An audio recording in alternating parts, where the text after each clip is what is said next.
Let me ask you a question. If you're new to starting a personal chef business, maybe you've even just heard about it or you're just starting one, have you felt like completely overwhelmed by all the things that you think you have to do? Or maybe you've started making a list of all the things you have to do and you're confused about what you should do first or what you should do next. First of all, let me tell you, you are not alone. People in my community reach out to me all the time to ask for help in this area. So I know exactly what feels like to be swamped with overwhelm or like just hit that blank wall of, confusion about what to do next, and at the moment you like freeze in inactivity, kind of like a squirrel in the middle of the street because you just don't know what to do next. Well, I don't want anyone feeling like that, so I am going to walk you through the 4 key areas to focus on when you're just starting out, okay? And some of these might not be what you think. For those of you who've already started your personal chef business, stay with me here because these are important to have dialed in. And this could be a really good reminder or reality check, especially if you're like 6 months or a year in and your business isn't where you want it to be. Then you got to be honest with yourself and, figure out if you're missing one of these steps.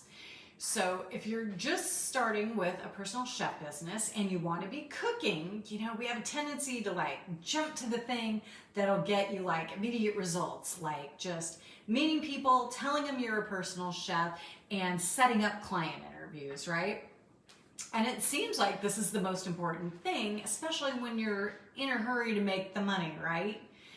Well, on the flip side, maybe that part freaks you out a little bit now. So you're actually leaning more toward, maybe tweaking the color of your logo again because it's not quite the right red, or still contemplating your business name and kind of hung up on that. Give me a thumbs up if you identify with either one of those things. So I hear this all the time. Chef, where should I start? Chef, what do I work on first? Or I'm overwhelmed with what do I need to do? So these are what I get asked about the most. So instead of focusing on what you actually need to focus on first is your why and who. Okay? You may not have heard this before, and the truth is it doesn't even really matter what it is, but your why. It doesn't have to be super altruistic, like you care so much for making, food for other people and changing the world and bringing the family back to the table. You know what? It can be just for you. You want to be your own boss, you want to work part-time, you want to do what you love, whatever it is.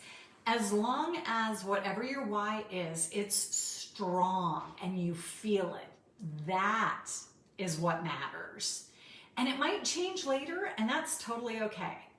But when you know your why deeply on the toughest day of building your personal chef biz, you're going to be able to pull away from that a little bit and focus on your why. And I'm telling you, if you haven't experienced it already, there are some tough days ahead.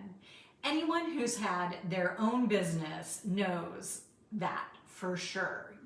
Every single one of you who's watching my video now probably has experienced some of those tough days. And if you can pull from your why, it can literally get you out of bed in the morning.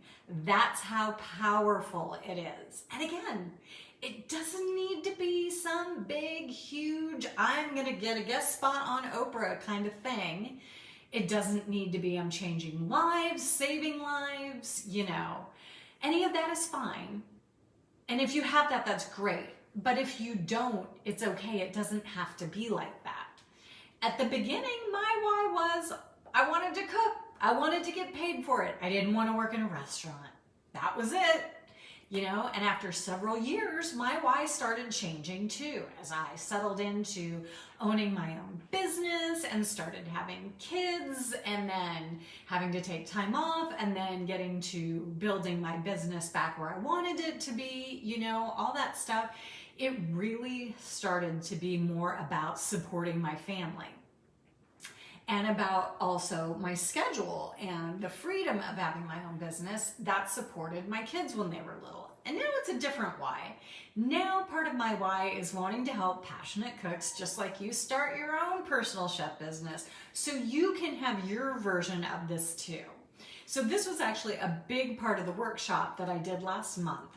The first thing we worked on was really figuring out your why. And I will link to a video below where I actually went through a lot of people's whys. And if you're struggling, watching that can help sort of jog you too so that you can get some ideas to get your juices flowing so you can dial into your why.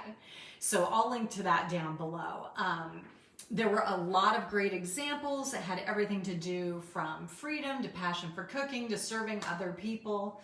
And the most important thing, again, when you decide on what yours is that if it doesn't kind of make your heart swell or your pace quicken, your heart rate, or some kind of that, then keep digging a little bit because it really needs to be that strong. So after your why, then you get into your what. What do you want to cook? Start building your recipe library. Cook like for yourself like you would for a client. Get that practice in. This is part of really getting into your specialty. And again, it doesn't matter if your specialty is microgastronomy or family-friendly American classics, all right? Whatever yours is, that's what you need to work on. So then what services do you want to do? Do you want to do weekly meal prep services? Do you want to do small boutique catering, or do you want to do both? And then here's a bonus one for you if you've already got that all dialed in or think it's really easy. How about your who? Okay, what kind of person is going to want to have the food that you like to prepare? Where are those people that want weekly meal prep or want special event catering and dinner parties or whatever, Are you in the suburbs with a lot of families with kids? Why would they want your meal prep? Or are you in a downtown area with a lot of expensive high rises full of couples without kids but a lot of money? Why would they want your dinner parties? So all these are the first things to have dialed in when you're starting. Why do you want to have your own personal chef business? What do you want to cook? What services do you want to do? And who's going to want to hire you for the services you want to do?